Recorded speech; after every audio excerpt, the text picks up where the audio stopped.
Yeah, that's 'cause singles. And wanting to use my mouth and my words for good, and knowing that they could have an effect on the world, a positive one or a negative one, depending on which way I chose to go. Yeah, that's 'cause singles. Hello, hello. Hey, what's up? How you doing? Doing all right. You can hear us all right? Yep, you hear me okay? Absolutely. Welcome. Perfect. Welcome to Singles. I'm Courtney Dawn. I am Chris Margolin. We like to start really early on Singles because we always feel like we know the person who's kind of been on stage and been in our ears for the last couple decades now, but we don't necessarily know where that all came from. So, who were you? Who was the you that started school? Who were you in kindergarten? Who were you at that point in your life? Were you like the rambunctious kid? Were you really excited about going to school, or who were you then?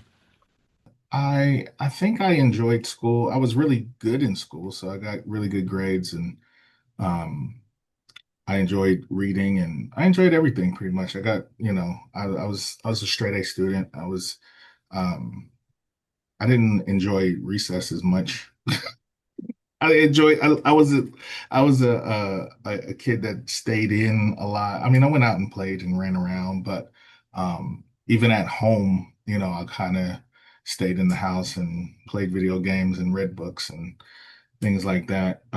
So I was kind of kept to myself a lot um, as a kid, and really just kind of a recluse in a way. I did the normal running around when I got kicked out of the house. And my mom was like, "Go play," But Right.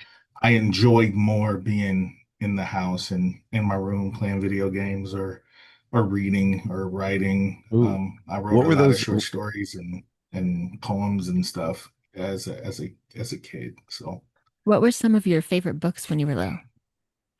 um, I read a lot of choose your own adventure books when Ooh, I was nice. young. So I can't remember names of them specifically, but they were cool. And my mom enjoyed them because I could read them over and over again and, have different, make different choices and have different adventures and stuff. So, but I don't remember specifics, but I read a lot, especially like once I got into middle school, and my mother would give me a lot of books to read on African American history and civil rights movements and leaders, and read a lot of read like Stokely Speaks in middle school, the autobiography of Malcolm X, a lot of Zora Neale Hurston and Langston Hughes and Maya Angelou, and just a lot of African American literature that my mother, kind of pushed towards me and really wanted me to dive into and understand, where it came from as African American and as just a human being. What music were you listening to during those early years around your house? Whatever my mom played, so As most of everything us were. from yeah, everything from Stevie Wonder to Led Zeppelin. Like my mother listened to a lot of rock as well as soul. So Nice. and in the later years, once like middle school, high school hit, it was a lot of gospel music. So it varied a lot. I had a very eclectic musical palette early on. Nice. Were you a records house or cassette tapes house? My dad had vinyl Okay. and CDs. I started collecting cassettes early on. Like my first cassettes were like R&B cassettes. I had like Joe to see, that was like when I was 12 when I could go buy them, buy my Yep. own. Um, the first hip hop tape I had was MC Light. Ooh. I forget which album was it was maybe Light as a Rock that had Cha Cha Cha on it. Okay. So yeah, it was a mixture. Like my dad had vinyl, like he had like Mama Said Knock You Out on vinyl. I remember like listening to that like crazy. And he had a lot of jazz Ooh. singers and jazz players, like, which is why like 90% of my record collection today is jazz. I Who's barely have any hip hop. Yeah. Do you have a good like top three list for who you go to for jazz? Herbie Mann is a big one. Flute player. Um, there's a few that I Ramsey Lewis a lot. Just because I make beats and samples, so I Yeah. love like having the horns and the flutes and Sonny Stitt, I think it's Oh, Stitt SCIT. Yep. is There's a um great Miles Davis Sonny Sit from 1968. It's a killer session. I think it's Copenhagen, and it's huh, just a beautiful, beautiful set. yeah, I have to check that out. Oh, Yeah. love Yeah, it. but I listen to a lot. I have, and I'm always discovering new stuff, because I haven't been like I played saxophone as a kid, so listened to a lot of Charlie Parker and Coltrane and stuff growing up. Um, but really got into exploring more jazz as I got older and started collecting records. Very nice. And it's just more the music that more kind of soothes me and lends my ear, especially to samples. I'm Yeah. more of a jazzy, like multi-layer, instrumental run kind of sampling guy. Like I don't like, I mean, not that I don't like, but I'd rather have more melodic samples to chop up than, just random sound samples to chop Yeah. up. So jazz kind of lends itself, to that melodic ear that I have. I like that. Um, so one of the things, and I had a great opportunity to see you back in 2004 in Portland when you were on tour. I think it was Idea and Abilities, you and Carnage. Yeah. And it was an amazing set because I was really just getting into like the hip hop culture. And one of the things I loved about going to that show, like and then Sage Francis shows, were that those shows felt like community. They hmm felt like people were showing up together. They were experiences. Uh, when did you kind of figure out that, hip hop was a driving force to kind of create that community adventure for everybody? Early on, I mean, my first performances were through church. Okay. So when I, started writing, I wrote my first rhyme at 9 years old, and kind of, kept on, from there because I wrote poetry. So I didn't know that poetry and rapping were so similar until like I did hear Cha Cha Cha. Cha Cha Cha was one of the first rap songs that I heard that really like made me wanna do it and think like, oh, okay, I can, you can do that kind of thing with words. So let me try to do it. And, as I ventured more into it and, learned and listened to more artists, I started writing songs and started performing in church. And I would, do, church functions for the youth and go to community centers. I was part of the outreach ministry. We would go to juvenile detention centers and I would rap and talk to the kids there.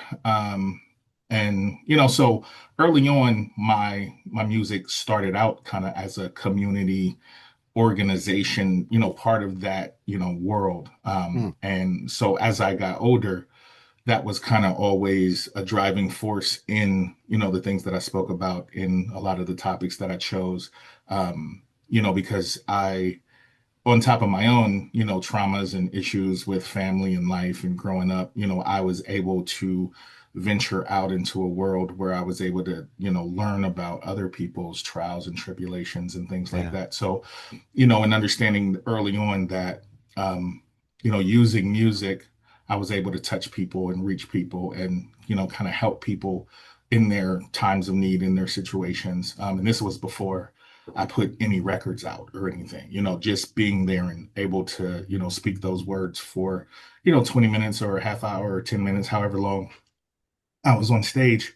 There was a lot of, you know, being told about being an inspiration and, the things that you're saying really helped me and Mm, this and that early on. So understanding how powerful, the word actually is And even in the Bible, it says life and death is in the power of the tongue. So, understanding and learning that and really seeing it, in action, Right. really kind of made me push towards, that thing, and wanting to use my mouth and my words for good, and knowing that, they could have an effect on the world, a positive one or a negative one, depending on, which way I chose to go. Thank you for that. That was beautifully said. And that comes through so much in everything that you put out and listening to all of your music over the past week or so as I've been working on the lesson that I prepared for this. That is exactly the theme of what and the message or sorry, I'm losing my words, that resonates through Yeah. all of your music. And you just summed it up so beautifully. So thank you for that. Well, and I Thank you. think that timeline wise, like when you are really getting started, it's a pretty like that, that we'll call it the conscious hip hop days, or the hyphy backpack hip hop, whatever. But there Hmm. is such a group of hip hop artists at that time who kind of feel more poetry Yeah. than hip hop. And I think there was, one of my favorite concerts, Mac Lethal, uh, at a show in Portland, a sold out show in Portland, had everybody sit down on the floor, and he just sat on the stage. He just sat on the stage, and basically for 40 minutes he gave a spoken word performance. And it was one Mm, of the most powerful things because everybody in there just wanted to hear the words. And I yeah. think that's what was so cool about those early aughts moments, that you really got that generation of writers. Right. Do you who were the writers that really spoke to you when it came to hip hop? Early on, it was more of wasn't necessarily hip hop writers early Mm, on. It was more, like the poets that I would okay. read, like the Langstons, like the, James Baldwin's, even reading, Their Eyes Are Watching God by Zora Neale Hurston, and like reading a lot of literature. Literature is really what was more an inspiration for my writing and my the development of my style of writing early on. Now, as I, grew and got into more music and started to listen to more artists, Rakim, Common, Black Thought, a lot of those writers I felt like were of like minds. Yeah. But developing who I was as a rapper and as an artist and how I wanted to deliver, it was more literary people, as opposed to rappers and musicians. Like that. So then I my college background was in, I did a lot of studying in like the Harlem Renaissance, and like I have a Langston Hughes tattoo on my leg. But so I love that, and I love the discovery of that in your lyrics. One thing I read last week, and I can't remember what article I found it in, but they called you hip hop's essayist. And Yeah. I like that a lot because it really does, you write essays, and it's we just finished watching like a live 102 performance from I think 5 years ago, Oh and yeah. it really is you telling stories throughout the whole thing, and it's amazing to listen to that, because I don't think it's all the time very prevalent in any music right now, the storytelling aspect of that. So I think that's really cool. Mm. I gotta ask though, because you started off by telling us you were the kid who didn't like recess. So I've got to imagine, how does the introvert though become as hyper on stage and as fun on stage to watch and as out there in the public as you've been? What was Well, what got you from introvert to extrovert? I kind of had to learn how to do that. It wasn't something that was innate in me. Um, like I said, like coming up in church, I was in the choir, I did play the saxophone, so I actually played the saxophone in church. And kind of church got me into a place of being a little more comfortable speaking in front of people and getting up in front of people to perform my music. So as I got, older and, started to get more polished as a performer, the performance was all fine. It was the talking that was a lot for me to really, took some time for me to develop. Um, and I would, earlier in my touring career, I would tour, I would go on stage, I would, be the guy on stage rapping and performing and all of that. But off stage, you could barely get me to say two, three words. Like it was difficult Mm. for me to really talk to people because I wasn't very comfortable in public speaking and just interacting with people. I'm a very big introvert. Well, was and I think really starting to understand for one that people are there to see me and they want to talk to me and they want to interact with me, and that's part of the experience. And I didn't want to let my fans down and not give Mm. them that part of the experience. And it was kind of tied to my money too, because not being at the merch table and interacting with Mhm. fans and shaking hands and talking about my music and actually meeting people, I would sell less merch, and while Yeah. the other people that were there at the merch table interacting with everybody was killing me on the merch table earlier. So Yeah. that was one of the things that really kind of made me kind of break out of that shell a little bit. And Mm. just lately in the last however long me and Blueprint have been doing our podcast, that has really opened me up to being a lot more, talkative and vocal and being more personable, even in person, with Love that. people and really, just being that comfortable talking with him, knowing that, hundreds or thousands or however many people are going to be watching, Yeah. that gave me some comfortability as well. So now it's a lot easier for me to be in public and actually talk and speak. And but Well, I have it to took some imagine. time. Yeah. I have to imagine Prince a pretty good mentor for that. Oh He has yeah. never shied away from being a very public persona. So, Right. and Yeah. Yeah. those So it took me greenhouse. some time. Yeah. That's a great lesson. Are there any other like big lessons you've learned in your career along the way? There's there's a lot. There's a whole lot. Really, I've been I've learned to trust people more. Mm. And because there's something special about giving someone the benefit of the doubt. And a lot of the times it can, either blow up in your face or it can, be the greatest thing to happen to you. And I've always been a person to, always give someone a chance. And that's always worked well for the most part in my life. There has been situations where I've gotten burned in those things, but it hasn't soured me on human beings because I believe that, at the core, we're all good until we get, turned bad. So, I and believe that too. I don't know everyone's experiences, but, Right. I give everyone the benefit of the doubt that at the core they're a good person. And until I give you a reason, to do something bad to me, I don't believe that you will. And that's not always true. I mean, Yeah. some people are just assholes and, are There's always an exception, and people there's always going to be an asshole. Yep. Absolutely. always. Are So there? that's one thing, trusting my gut and, believing people, the first time, and also, believing that people are who they tell you they are. When people show you who they are, believe them, and that's Yeah. very, Maya very Angelou. important. Yeah, that's very, very important in this industry. Like when people show you, you got to take them at their word or their action. And most of the time, it's the action that really shows you who they are. People say anything, but what they show you is really what's important. And as long as you're paying attention, you can dodge some, potholes and barricades along the way.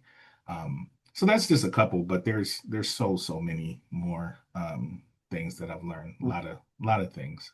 Do you think there were, or when you kind of look back over your career, is there a chance that you didn't take that you always kind of look back on and give that wonder what if? I try not to live in the past as much. There's a lot of, I mean, I've had opportunities to do things you wouldn't believe. I've had opportunities to star in miniseries on HBO. I've had opportunities Cool. to, get signed by Social Def. I've had opportunities to do many, many things that a lot of people don't know about. And there always was a reason, and usually a good reason why those opportunities were not pounced upon. And I try to, live looking forward and not looking back. And I believe that the decisions that I made at those times were the right decisions in the moment. So I'm pretty good with where I'm at and the decisions that I've made with Nice. things for the most part. I mean, of course, as a human, you're gonna, Yeah. well, what if I did sign that, deal, or what if I did take that trip, to meet that casting director or whatever, like, but I'm good with the choices that I made for the most part. Nice. About I'm 90, wondering 95%. Hey, what's 5% is not bad.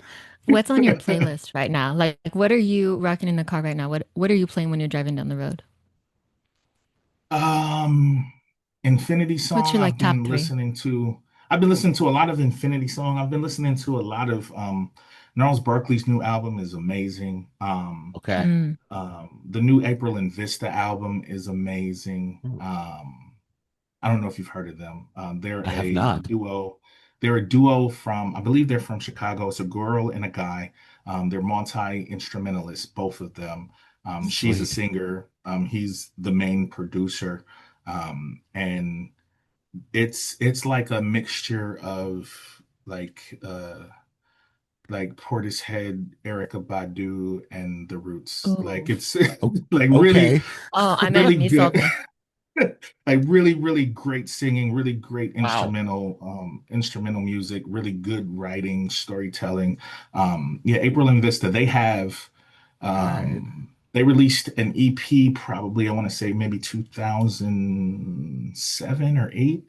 And they've released a few albums. They just released a new album not too long ago. And they're Very cool. actually on tour right now, but they're really, really dope. And then I said Infinity Song. They're a group of four, two guys, two girls, and they do kind of gospel rock soul kind of thing, Okay.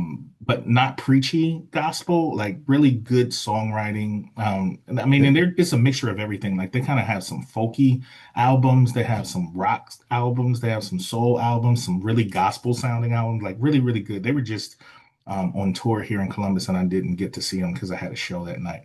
But yeah, and, Gnarls Barkley, Modest Mouse, I've been listening to. Oh, That new Modest I listened Mouse to is a whole pretty modest. bunch of, incredible. No, yeah, we're I the listened to full a whole bunch of range. stuff. You Yeah. can sell us on it Yeah, all This because is we are the this full is range right. here. Yeah. No, that new Modest Mouse album, to have a new Modest Mouse and Death Cab for Cutie out at the same time is pretty insane for it, out in Portland. That's like, I mean, monumental. So yeah, you couldn't get two yeah. bigger I've been bands listening from to a this lot from of, this era right now. yeah, I've been working on like So, so many different albums, so I've been listening to a lot mm, of different music. I'm working on like a few different style albums. So listening to okay. different types of music to really like put me in certain places with what I'm working on these days. Do So you yeah. What like? does your process look like when you're working Yep. on a new album? It depends. It's actually changed. Working on because right now I'm finishing up. Me and Blueprint are finishing a new album. We're pretty The new much done. We have greenhouse. like no, Ooh. it's a new album, a new solo album with him producing for me. Oh, very cool. So yeah, we got about 17 songs. And we're going to whittle it down to about 10 or 12. So we're pretty much done. We're waiting on some features to come through. I'm also finishing up an album with longtime friend and producer named Product. We're a group called Wrong Side of Midnight, and it's kind of like a weird industrial pop rock thing. It's definitely its own thing. Like it's definitely Nice. it's definitely its own kind of it's definitely different. And I have another record I'm working on um with Intellectual, the producer who I did Man Who Thinks with His Own Mind with. We're Very working on a cool. new project.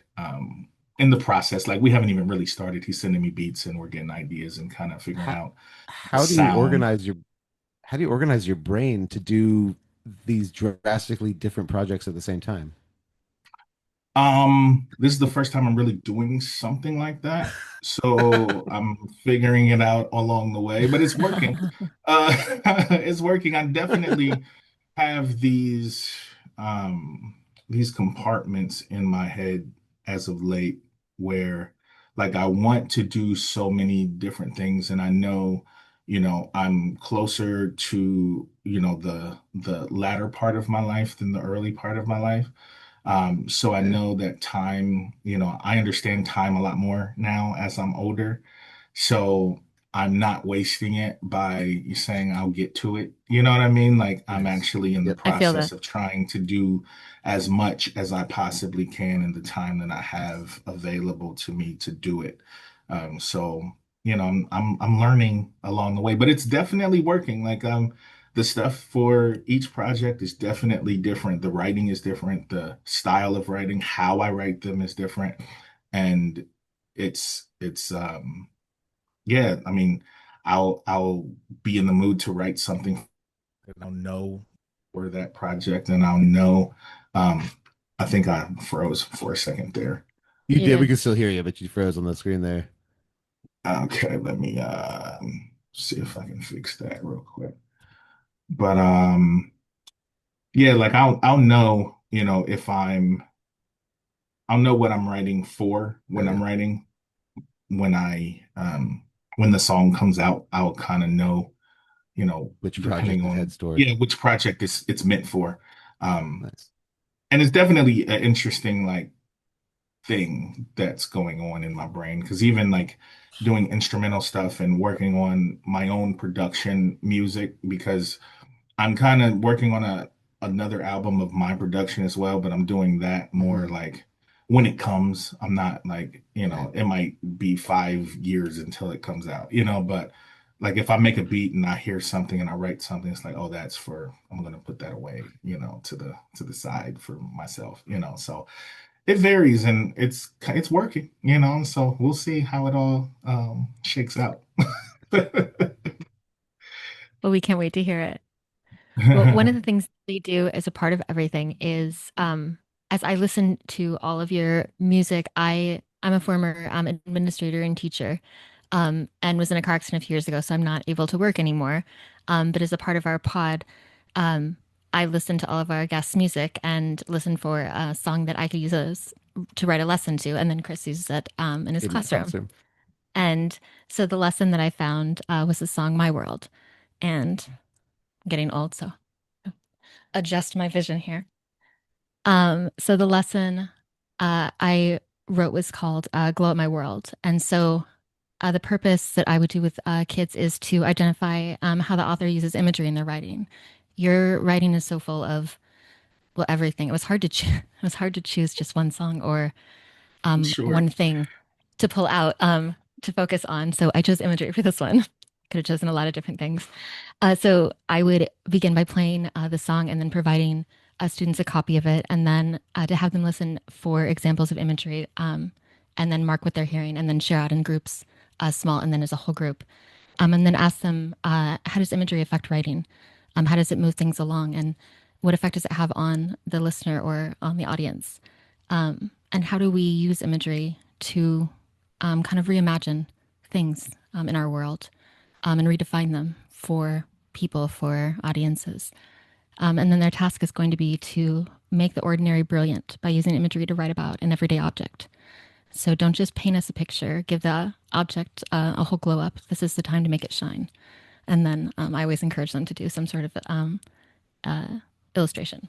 So I always Nice. do the lesson that I'm asking of them. So my poem is called The Mighty. It lays sleeping in the light of the morning, drinking in possibility through the silver top. The sharp clap of the cap lifting up, off, unlocks flight, life, flowing free, creating universes from its tip, where you become creator as long as you hold the power. And I don't know if you can see it, And we'll send this off to you but we'll right after send it we're to done. you. There's my picture as Nice. well. So I'll Nice. That send that looks to you. great. Thanks. But that's the lesson that I would do with kids from your song. One of the things that we love about Singles is that we found early on through both of our teaching careers that kids need that extra little something Hmm. instead of somebody just talking at them and handing them, prescribed lessons. And one thing that we know is that music is such a universal language that every student can find something. If they can't find it in the story or in the essay, they can find it in a song. And we love being able to present new music to students and kind of get them thinking about what authenticity actually means in a song and what Mm. different lessons can be proffered from them. Well, and Yeah, just bringing all parts of the world and all different kinds of everything into the classroom. But really your dope, music really is dope. definitely a way to bring amazing writing into the classroom for kids because it's so rich with all of the different pieces of writing that we want to teach kids. So Yeah, I don't What think there what is a age? What so age I would? I teach I've been teaching middle school the last handful of years, but I moved on to an alternative high school now. So Okay. it's gonna be a lot of fun to work with students who are coming back to school and kind of present them with new possibilities of how they can kind of get to the things that maybe didn't excite them or capture them the first time around. I taught middle school and there wasn't anything explicit in this No. song. So Hmm. depending on what depends on your kids. So I would say you've got to really know your kids Right. and your families. I had really strong relationships with my kids, so I used just about anything in my classroom that wasn't explicit. Because as long as you've Hmm. got strong relationships with your kids and you're able to talk through things, but I also was teaching in a different time. Right. Like I never thought a thing. Like I taught sixth grade and I would have used the song with my kids Heartbeat. in a Hmm. heartbeat and they would have fucking loved it. Like it would have been great. Yeah. We're Yeah. like, Well, But well, yeah, go interestingly ahead. enough, like the a lot of Celestial Clockwork I wrote like my freshman year in college, like Oh, between my freshman year and my senior year in high school, freshman year in college. So, um, using that with high school kids, like I kind of was around, that age when yeah. I was writing that stuff. So, So maybe you really are hip hop's essayist if that was it. That was your freshman year experience. it's yeah, yeah, a beautiful maybe. album. I loved it. Thank Well, you. on that Thank you. note, thank you so much for hanging out with us on Singles today. It has been an absolute pleasure. I've been a big fan for a long time, and having you on here has been an absolute honor. So thank you so much. Thank you Thank so you much so for much. having me, It was sis. wonderful.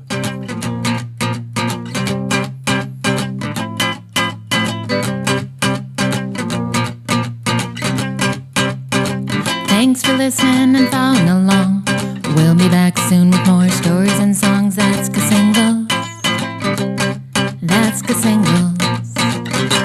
Yeah, that's Cassingle.